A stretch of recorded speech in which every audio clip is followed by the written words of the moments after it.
discussing financial management. My name is Charles Kim, and I'll be moderating this evening's session with our speaker, Stephen Kang. Just a quick background on myself. I am a former KASF recipient, and I am now a donor. I've been sponsoring the designated scholarships for the past few years. I'm also part of the YP, or Young Professionals Committee, as well as the investment committee with KASF. And now just to kind of give you a quick explanation of how tonight's format will go. As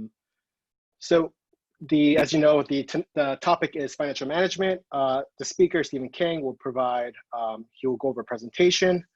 And as I mentioned, everyone is on mute, but if you have questions, you can wait until the end when we will have a Q&A, or please feel free to write in the chat box as well.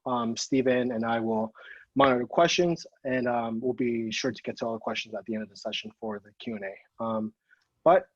Before we proceed, I'd like to turn over to EJ to give a brief introduction and brief greeting. Hi, everyone. We welcome you to our third and last virtual session. We have had 3 sessions total: resume and cover letter writing, networking, and financial management, which we will cover today. This was the first time KASF had prepared these types of services for you. They were created to see what else KASF can do to support you outside of scholarships. So I hope these sessions became good opportunities for you to learn and prepare yourself for your future career. For your update, most of our regional chapters are completing application reviews very soon, and we are hoping the awardee announcement will be made late next week or the following week.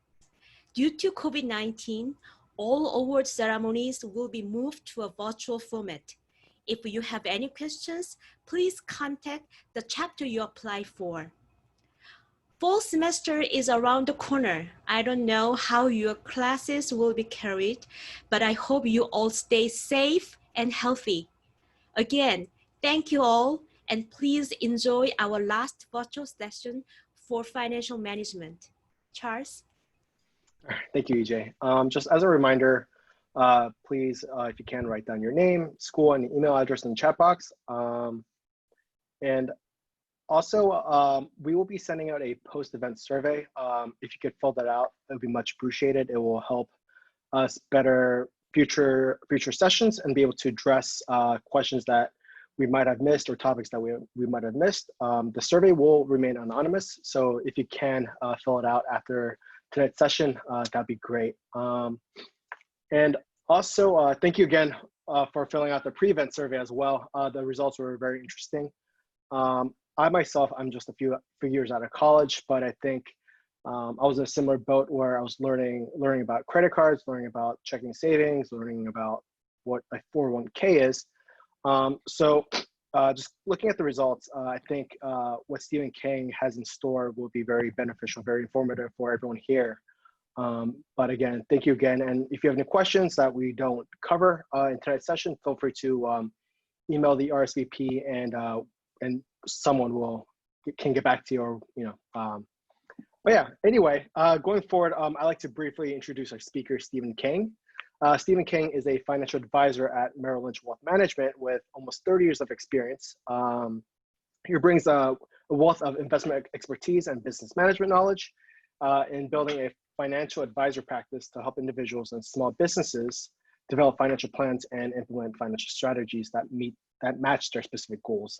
He is a graduate of University of Rochester and now resides in Long Island with his family. Outside of work, he enjoys reading about science and philosophy, being active in church and philanthropy, and recreational running. And now I'd like to turn over to our speaker, Stephen Kang. Good evening and welcome to everyone. I wanted to thank EJ and KASF for this forum. Also, thanks to you, Charles, for the wonderful introduction. So let me start with a story. There once was an ant and a grasshopper. The grasshopper laughed and frolicked and played the days away, while the ant diligently spent his time during summer and fall, gathering up extra food. The grasshopper laughed at all this effort. Why gather food when there was such an abundance all around?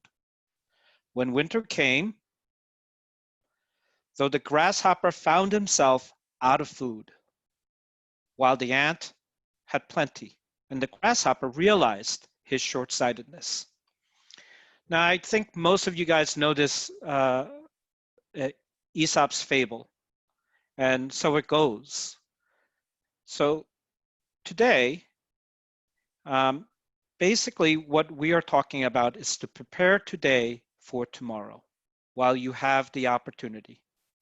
And a key point that I wanted to highlight and will be re-emphasized throughout this presentation is to start early. So here we are today. And as you eventually graduate and embark on your promising careers ahead of you, you will be faced by financial decisions of your own. You may find that sometimes life is hard and expenses start to run you over. Or you may be making pretty good money and you say, why bother? I'm good. And for all the good work and hard work that I did during school, reward myself. Why not buy something good for myself? And also, it doesn't matter. I'm making good money now.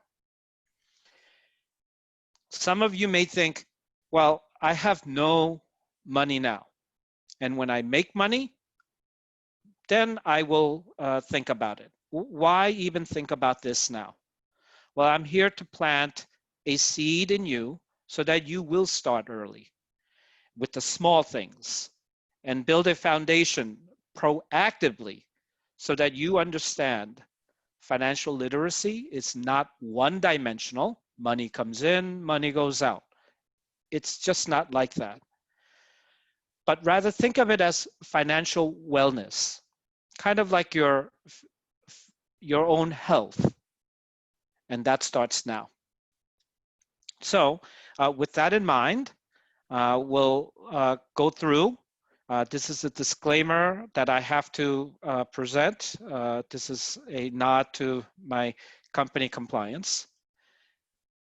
But after that, when it comes to financial wellness, you will have some questions. And financial wellness is like a health checkup, as I mentioned. If you don't take care of yourself, you may find that you are not doing well later on in life, financially speaking, of course. But of course, you may be blessed, and just like your own health, you may be lucky. In financial wellness, maybe you win the jackpot, or you have great genes because you inherit wealth. But most of you, just like me, you will have your own financial circumstances. And in that context, as you start your career, you will start to think about expenses because, of course, that dreaded student loan comes due and your first monthly statement comes. Or you may already know that there are bills to pay with rent. Life happens, credit cards, car loans.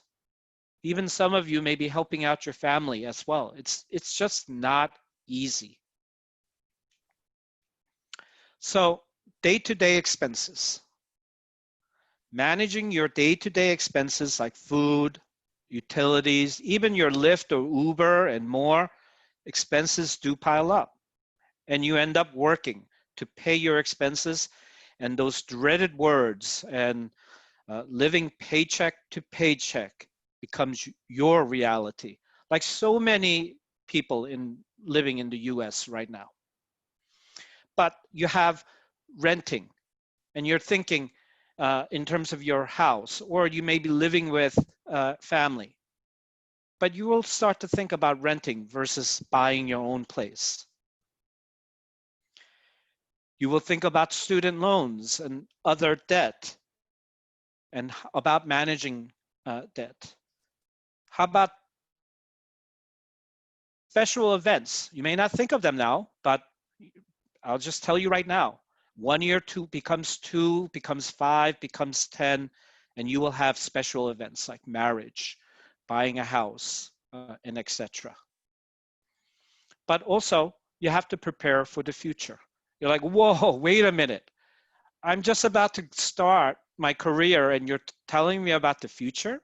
Well, the future is like retirement. And just like the story I gave you about the ant and the grasshopper and saving up food for winter, winter is like retirement. You have to start early. But you're going to have fun along the way. So you will have to balance. And while you're having fun along the way, having fun is the easy part, as we all know, until money runs out and you have credit card to pay. But your financial wellness is the key, like physical health. Financial wellness is an active pursuit, and brushing up on your financial skills regularly helps them get stronger, just like exercise. So we need to intentionally think about our financial health. Even now, when you're young, you have to get on the right habit, the right discipline. And we'll start by covering some of these concepts about money management. These concepts include earnings. You're going to make money. Spending. We all know about spending. It's very easy. Saving. Oh, those words, saving and investing and giving. Then we will integrate these concepts and see how they weave a financial tapestry that really revolve around your life priorities and goals that come up as you live your life. These concepts work together, and it involves earning money, managing money, and making financial decisions. So, as I've mentioned before, living paycheck to paycheck, life happens. And this may be an unavoidable circumstance, especially if you have student debt and you have an area that you will maybe live in, whether it be in Seattle or New York or the DC area or the West Coast in San Francisco. These are expensive places. So expenses are going to be a big part. But if we start early and we have a disciplined approach and we learn to manage money and make financial decisions with a plan, so our financial lives evolve, it will give us a peace of mind. And you will know that 1 year after the next and 5 years after 10 years. A disciplined approach that leads to financial health. But how do we start? And therefore, we will start talking about these things. In the beginning, I mentioned that we will start talking about goals. So before we start a weight loss program, if you're on a diet, every January 1st, we say, oh, we're going to exercise. We're going to lose X amount of weight. We have a goal in mind, such as, oh, we will lose 10 pounds. In financial wellness, you need to think about goals not in those numbers or the speed. For instance, you're not going to graduate. It may be easy to think, but you may say, oh, I want to be a millionaire. I want to have $1 million by the time I'm 30, then life is set. No worry. No, instead, instead of doing that, start focusing on the goal setting. It must be directional. It has to have purpose, and that will take step by step. You will probably have some general or perhaps very specific ideas about what you want to accomplish or achieve now or in the coming years.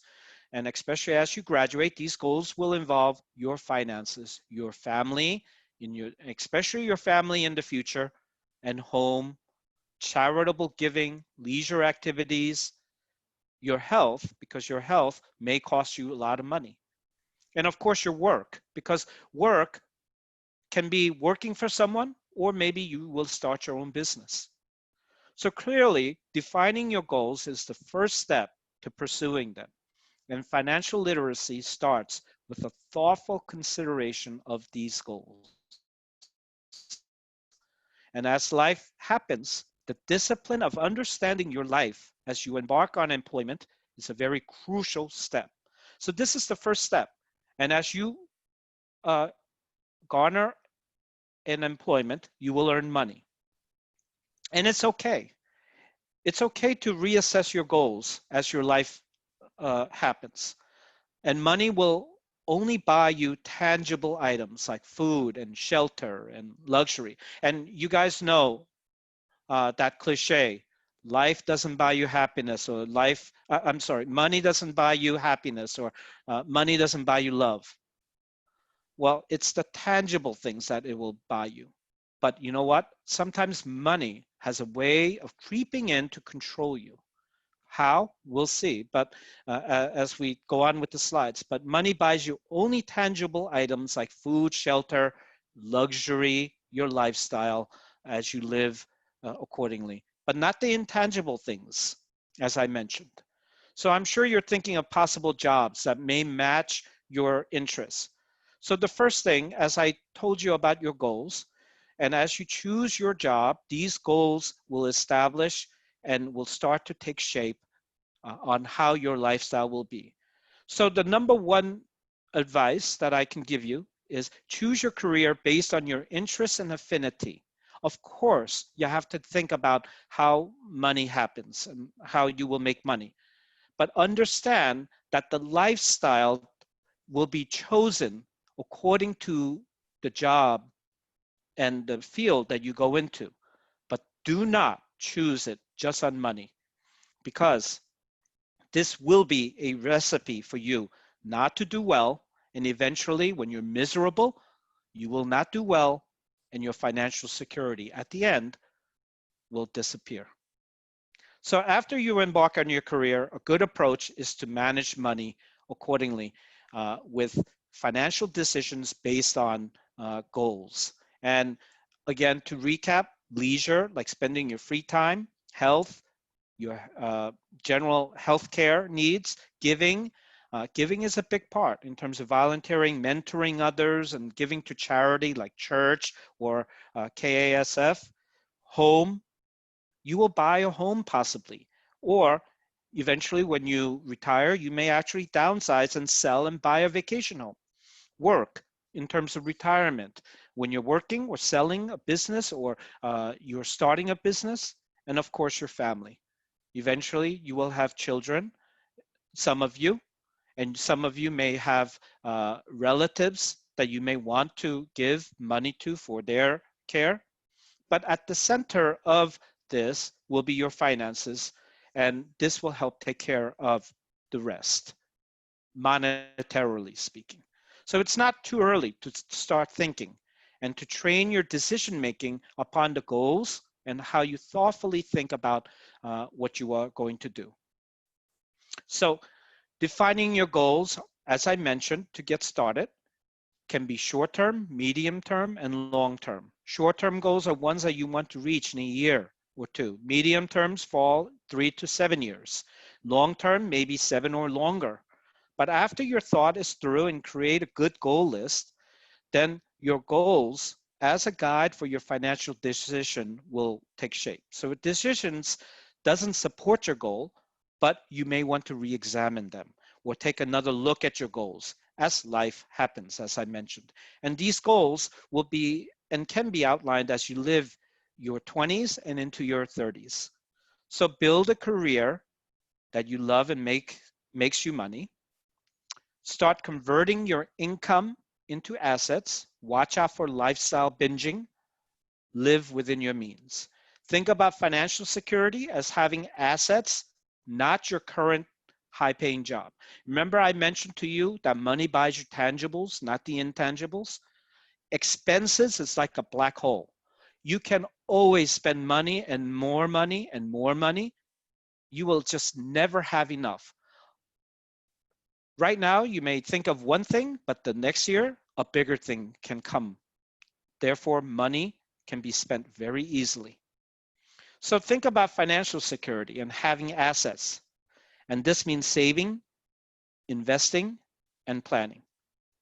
So the concept number one that I want to mention to you in earning and in spending is to pay yourself first. So what does this mean? When you spend indiscriminately, you will build debt. Debt like credit card to support your lifestyle is not paying yourself. Rather, you are just making other people rich. You're making Jeff Bezos rich if you're going to buy $100 worth on Amazon every day. It's spending it, and debt incurs means that you are now not in control, but the bank or the companies that you paid. So this is not paying yourself. Saving into investing starts with an emergency fund, and we'll talk about that. That is starting to pay for yourself, pay yourself first. Converting the resource that is income into a reserve, that is an asset for your future. So structure your financial path to become debt-free. Now, of course, you're thinking, oh, that's so much. I don't know where to start, especially if you have college debt, student debt.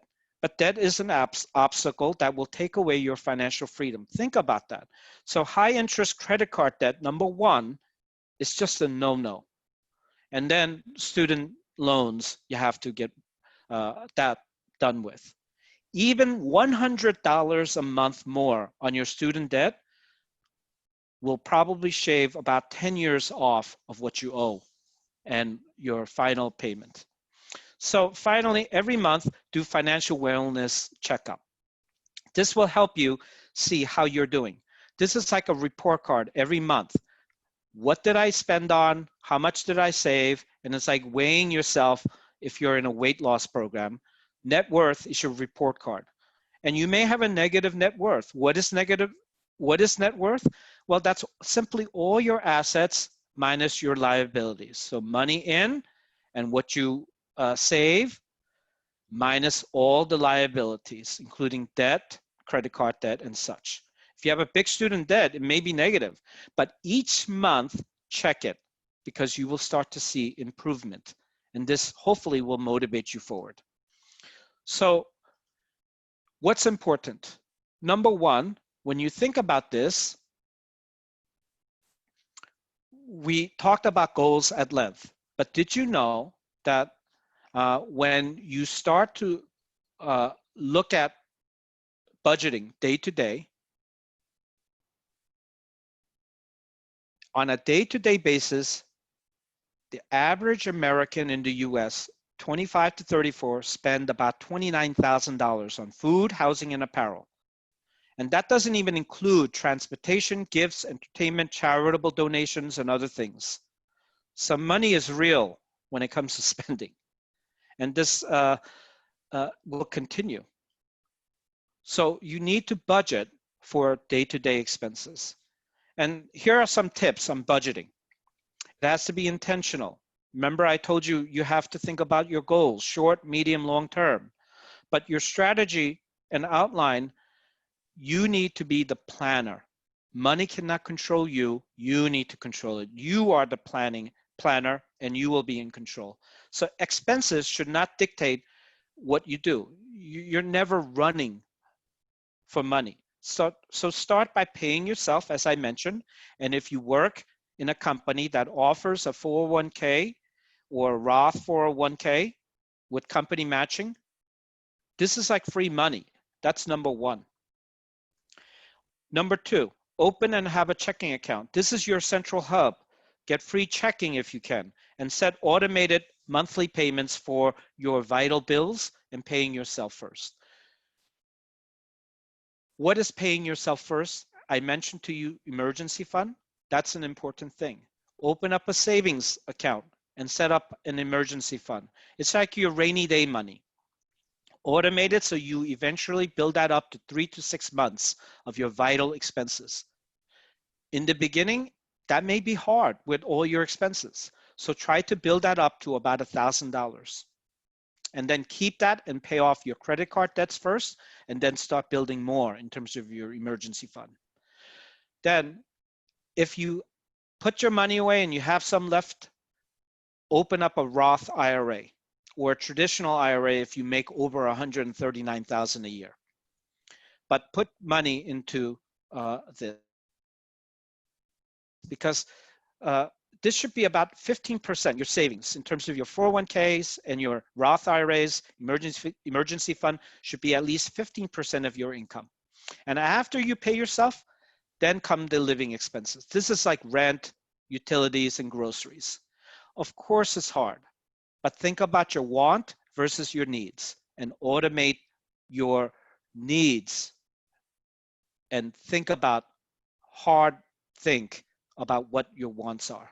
So non-retirement savings and such, if you have other, then you could have your guilt-free money. And it may take a couple years before of disciplined budgeting that you will have guilt-free money. But this is a very important thing. So why an emergency fund? If you lost your job today or got sick or had to replace your car, did you know that a new car on average costs about $38,000, a little shy? And that's not even buying a very expensive car. Do you have a plan to somehow take care of it? Well, these are things that you will need. You know, the average fix for a car can be about $1,000 to $1,500 on an annual basis. This can come from your emergency fund, should you need. So emergency fund is something that you do need so that you don't go into debt because of these life happens moment. To get started, think about the target amount as I mentioned, but about $1,000 is a good start. And start small, $25 or $50 from each paycheck and build it to that 1,000. And then after the emergency fund,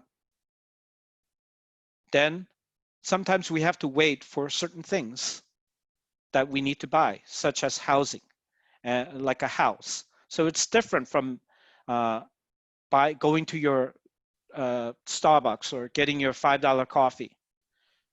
Or you may have to save up for a laptop.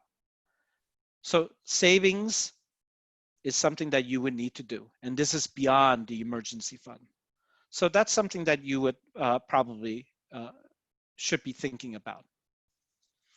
So now we come to renting or buying. Eventually, renting is probably the way a lot of people will start, but eventually you will start thinking about a house. And you may think, a house, well, you have to start now because there are a lot of issues when it comes to borrowing and in terms of your credit score and other things that we may talk about. But the average cost of a new home national in the US is about $385,000. You need about 20%. And a lot of times what we do and what we say is your monthly mortgage, including your taxes, home taxes, should not be more than 25% of your monthly income. That's not easy. So think about how much you need to save and how much you have to progress and how much you have to put down. So that is something to consider for future buying. Only you can say whether renting or buying is right for you right now. Obviously, renting is probably the way you will start. But location matters. So where you live, it may be more expensive, it may be cheaper. But if you're planning to shop for a house, you will start to think about your credit situation. So your credit score is something that's important. For example, at Bank of America, that owns Merrill Lynch, they give out mortgages for people right now because of the current environment with a credit score of about 705, 710 or above. 750 you need for good interest rate. But most people need to have a loan to income ratio or expense to income ratio of less than 45%. Sometimes in the good years, it used to be even high as 70%, but those days are gone. So really, you have to think about saving. And the beginning number is usually 20% for down payment. So now, with that in mind, we come to student debt. On average, people have about $32,731 on average. And that's substantial. Some people have much more. So how do you go about this? When it comes to managing student loan debt, first think about whether you can afford to make the regular payments on your loans. Defaulting will definitely have a negative impact on your credit and your future. You may think, oh, it's okay because they'll maybe take care of it. Credit reports are very unforgiving. You need to think about that. And they keep that for a long, long time. It has a long-term memory. So continue and make sure that you talk with your lender and your regular payments. Investigate the repayment plans. And if you can, and if you have the leeway, as I mentioned before, pay a little extra. That will shorten the term period for your student loans.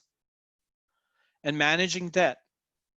The typical person will spend more than $250,000 on credit purchases over a lifetime. That's just an average. Some people will spend a lot more, and your credit history will affect the interest rate that you are offered on a loan or a credit card. And people with higher credit scores are typically offered much better rates. As I mentioned to you about the mortgages, you will pay less interest over time if you have better credit. So with that, how much debt and what type do you have is a good thinking process. Good debt, like student loan, because those are usually low interest bearing. Mortgage, because you offset the mortgage debt with the house and it appreciates over time due to inflation. But you have bad credit if you have bad debt, like credit card bills. Why is that considered bad? Well, everybody knows some credit cards let you borrow and you could spend at your will, but you know what you are paying sometimes? 25% interest. So watch out for those bad debt. But by law, you are also entitled to a free credit report every year. So check your credit scores and see where they are, and regularly do so. And because FICO will be something that will be kind of like your report card of how you're doing financially. And then, of course, saving for those special events like weddings and other things. On average, the wedding is $44,000. You do not want to borrow on credit card, or because you have no money saved and you did not think because you wanted to spend on shoes and bags and other things in the earlier years of your 20s before you get married, and all of a sudden you have a $44,000 bill to pay for a special event. So first, think about time. Is it a wedding or a honeymoon in 5-10 years? Birth of a child even, that's a special event if you are inclined. Starting a college fund, if you are thinking even that further. These are special events, and they will eventually happen within a shorter time period than you would think. So you need to budget and plan and save now. So that I think is an important thing. But also retirement. Remember I told you in the beginning, wow, what am I thinking about retirement when I'm about to start now? Well, average cost of retirement is almost $750,000, a little more. Future is literally not that much time. But if you start early, you will have definitely covered this. And you have to think about how you live beyond retirement, 20, 30 years. So a good place to start is by looking at employee benefits at your company, your health, your dental, vision, all of these you have to start thinking about. And I mentioned to you about the 401k or a Roth 401k or Roth IRA or traditional IRA. If you make less than $139,000 a year, then you qualify for a Roth IRA. What's the difference between the Roth and non-Roth? It's the tax treatment, but definitely you want to do a Roth if you can. Why? Because either way, you're going to pay taxes. The Roth means that you pay taxes now. Every little money you pay, you're going to pay tax on that and it's after tax dollars invested. But guess what? You put that money in and you put it away for 20, 30 years, it's tax-free. So if you put after tax dollars in a Roth 401k or Roth IRA, that means then the money that you put in after tax grows to 3 million. When you get to retirement and you want the money back, you will have the full 3 million. In the regular traditional, it's tax deferred, so it saves you now off your tax return now when you're making money, but it's tax deferred, and when you get to retirement and you want that money, they're going to tax you then. So think about that and consider if you can do a Roth IRA or Roth 401k. I know that some think about backdoor Roth IRAs, but those are tax consequence events. So you have to think carefully, talk to an accountant, and really understand if that's a possibility. So that's something that I want to leave you with. And then also consider thinking about FSAs and HSAs. These are health savings accounts that help you on taxes as well. And of course, you have fun stuff. The average vacation is almost $2,800. You may want to save for that for the future. Fun stuff is easy, but socializing and doing things with your friends, be careful that you do not want to live the IG type lifestyle. What I mean by IG, as most of you guys know, is the Instagram lifestyle. You see people going on fancy vacations and this and that, but little do you know, some of them may be $20,000 in debt, but they look very rich. Do you want to look rich or do you want to be rich? I think it's a differentiating factor. So you have to fit fun stuff in, but understand living within your means. And then, of course, you have to think about charitable giving. And that's because if you think about charity and giving, it makes you more gracious and it makes you appreciate what you have as you make money. And also it helps you with the budget. And later on, when you are old and retired and you want to give away money, you will know what to do. It's your legacy that we're talking about. So with that, financial wellness is key to living today, but preparing for tomorrow. So many times when you think about that, you think about investing. And when you think about investing, many people think about, oh, it's the next hot stock pick, you may think, or, oh, maybe just Robinhood and you just put money in without thinking. But this takes time. And the second concept, not just starting early, but the second concept that I want to leave you with is about the power of compounding interest. And if you are familiar with it, you will know what it means. But compounding interest means that if you put in $1 today, or let's just make it easier, $1,000, at the end of the year, if you have a 10% interest gain, you will have $1,100. The following year, if you continue and put in another money, then all of a sudden you have $1,100 plus what you put in, and then you earn money. So your money grows exponentially. It doesn't stay static. And if you look in terms of the stock market and the index fund, they averaged about 5.9% average return the last 20 years.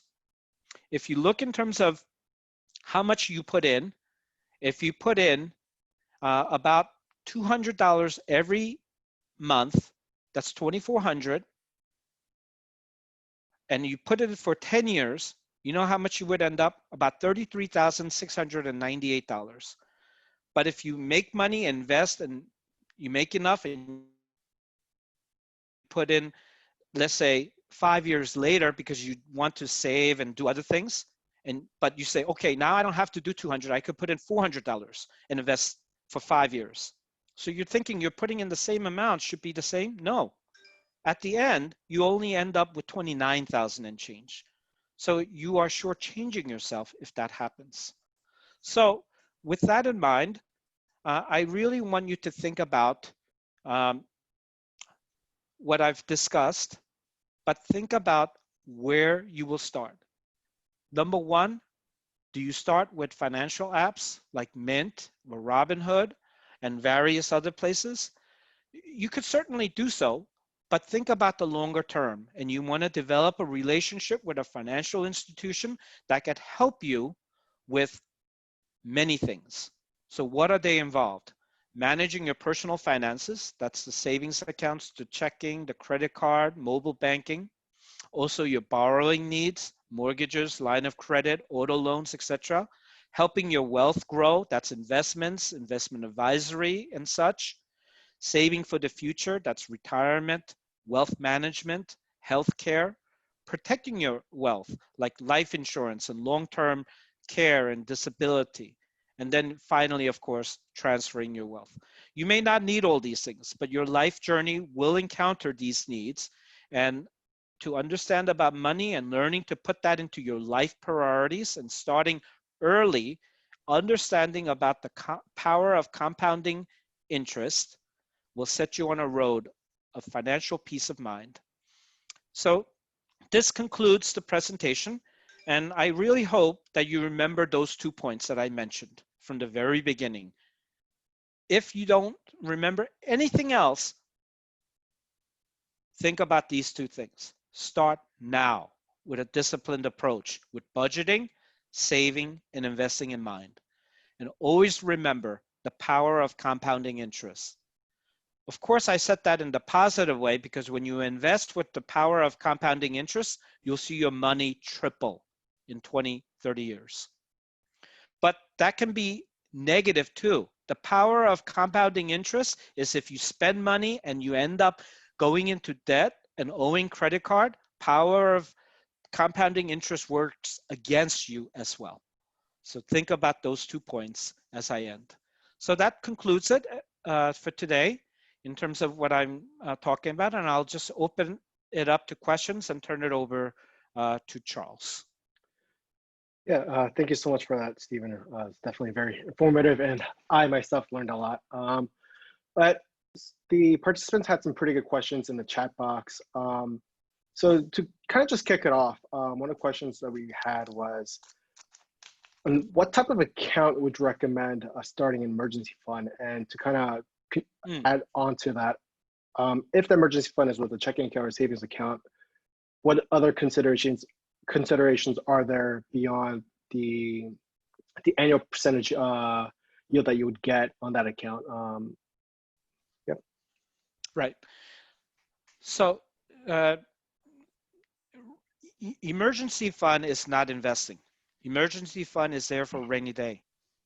So like I mentioned, $1,000 is maybe your first target, and then eventually you could build it up to 3 to 6 months. Maybe if you're very conservative, maybe 9 months. But you should build that up by doing it intentionally. And what I mean by that is that when you first get your first paycheck, you will probably get it direct deposited into some type of account. Usually it's a checking account. But you can actually go to the bank and open up a savings account and just put it in there. You need access because you don't know when your car will break down or if something happens. So it's not like you need to put that away into a long-term CD or such that you may have penalty or when you withdraw or you can't. So you need that to be pretty open. So if you have in the beginning like $1,000, that's not for investing, that's for emergency fund. You just need that there. So a good way of doing it is when you get that direct deposit in terms of your paycheck into your checking account. Nowadays, you have mobile banking. You could automate maybe $50, whatever you can afford. Build up about that first goal of emergency fund of about $1,000 to start, and then maybe build up a little bigger one. So I would just open up a savings account in the same bank. Always look for free things. This is not about being cheap. It's about, think about it. Do you want to pay people to hold your money? Think about that. So it's not about trying to find being cheap.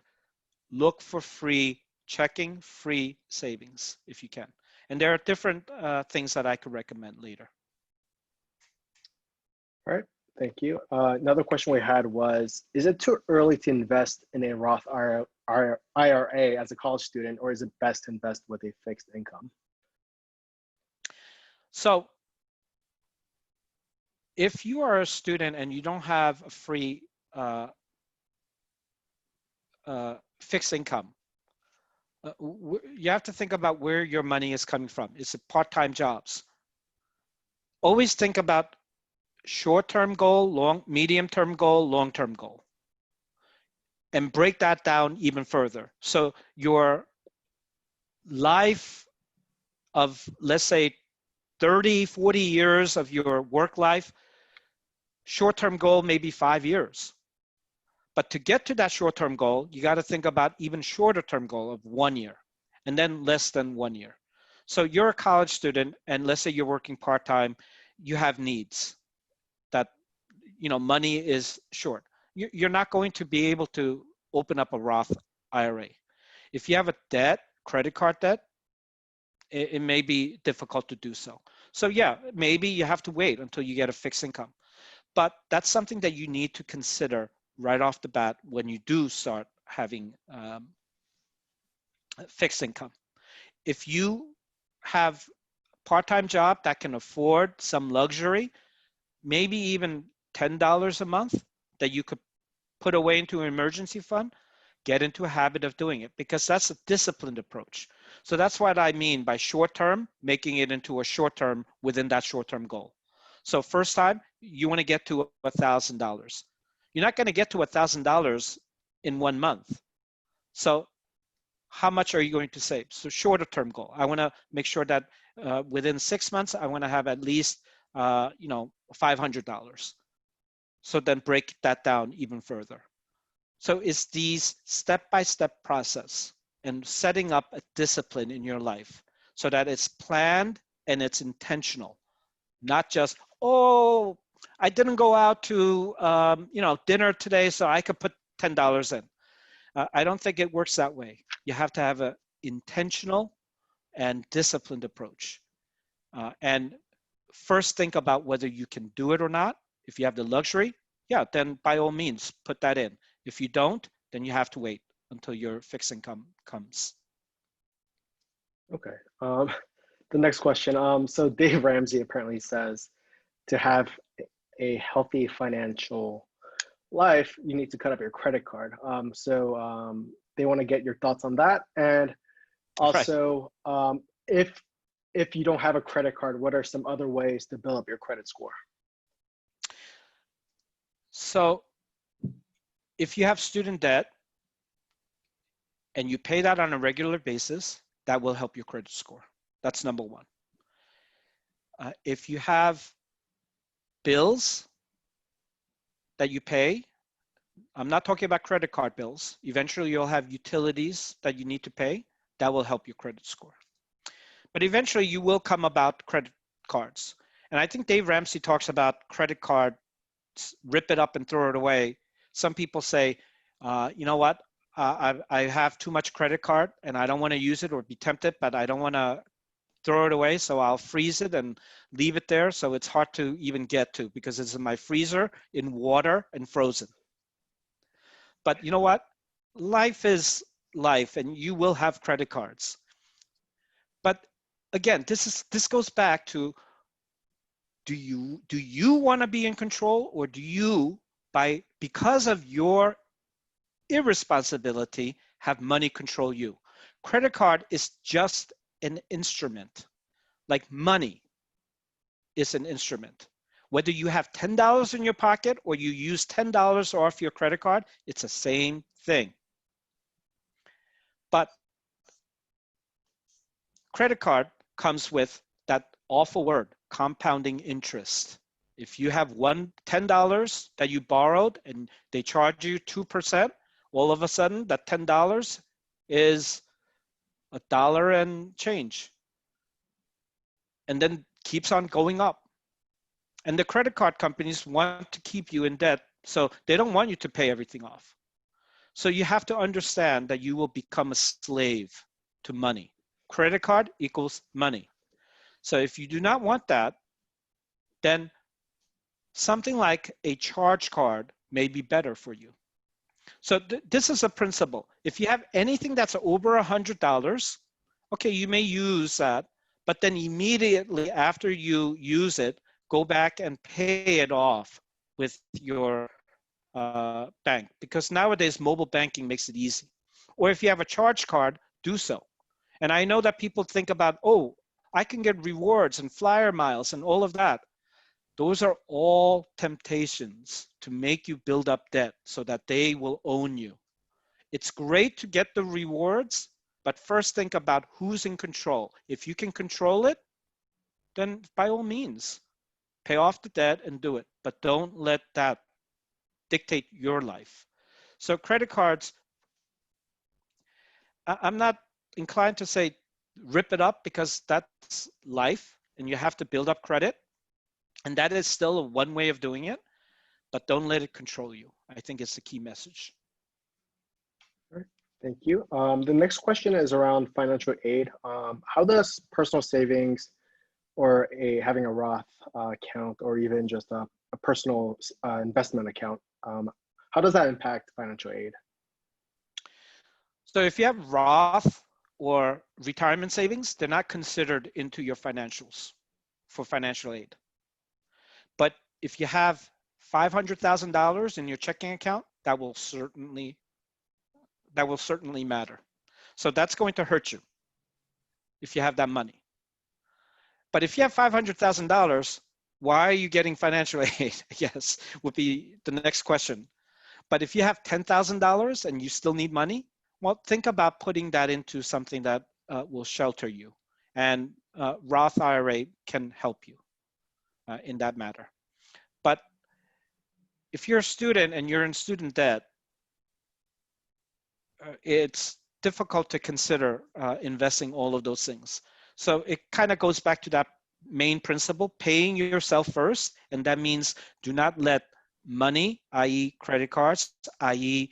expenses, i.e. your wants, not your needs, dictate your life.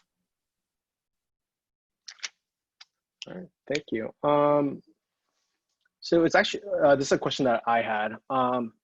So to your point, as long as you're not letting debt or loans dictate your life, I know that in some ways having debt can be good, since as one point you mentioned, it helps build up credit. But also, I was just wondering,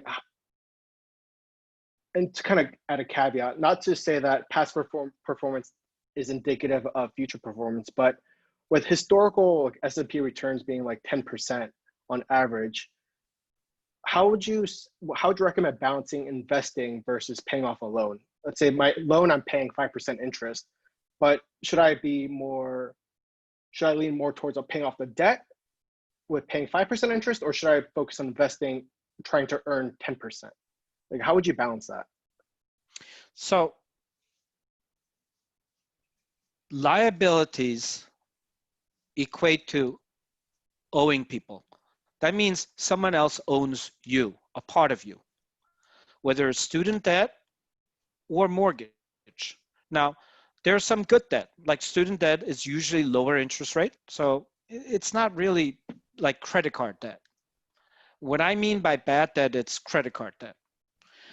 Mortgages, usually not that bad, because your first mortgage on your house is offset by the rise, because of inflation, the price of your house. Your asset grows to offset what you pay.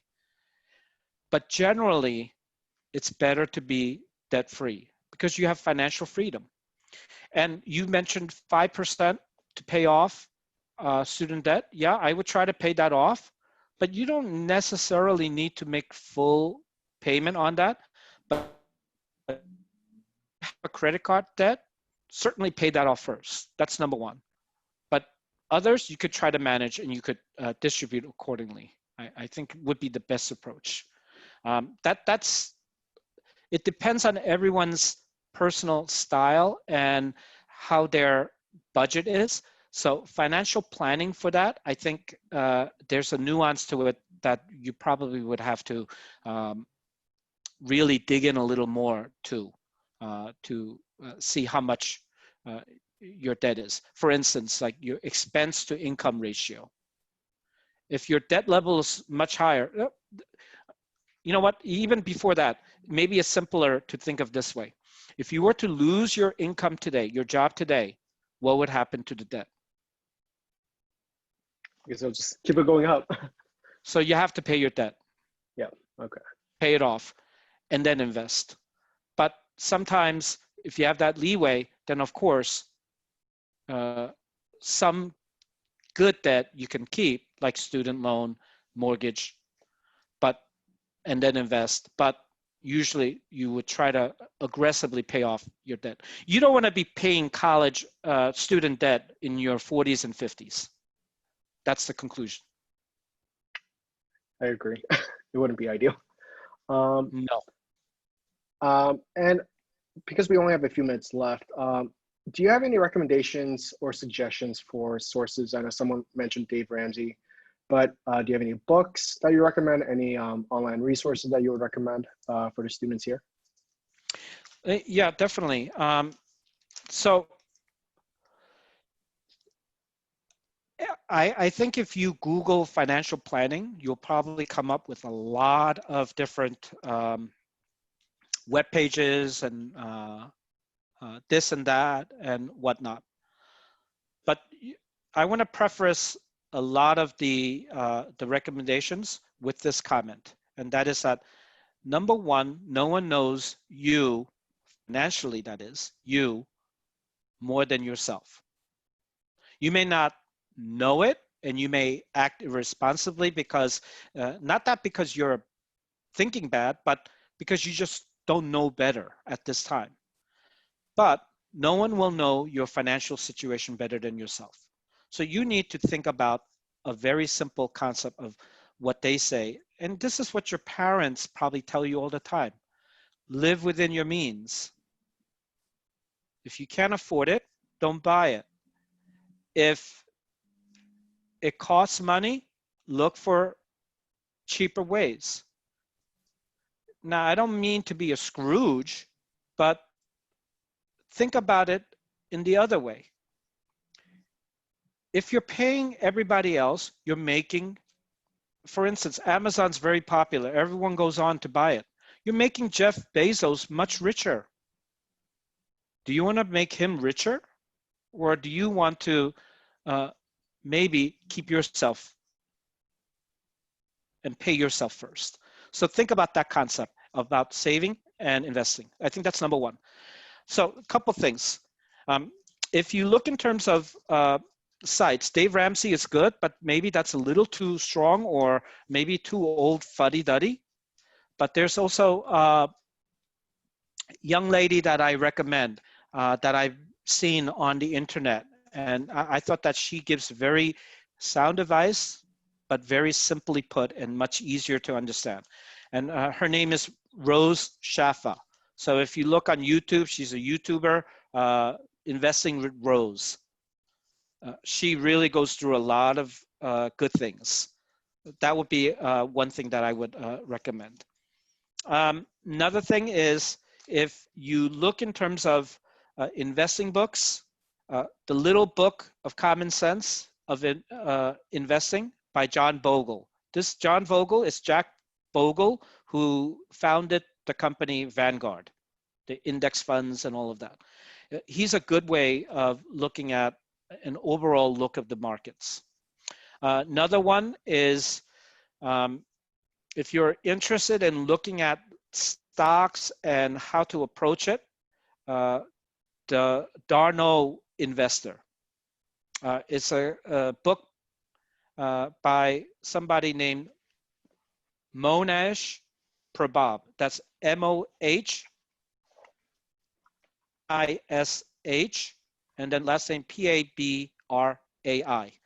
He gives a very detailed analysis of approaching a value, low risk value method to high returns.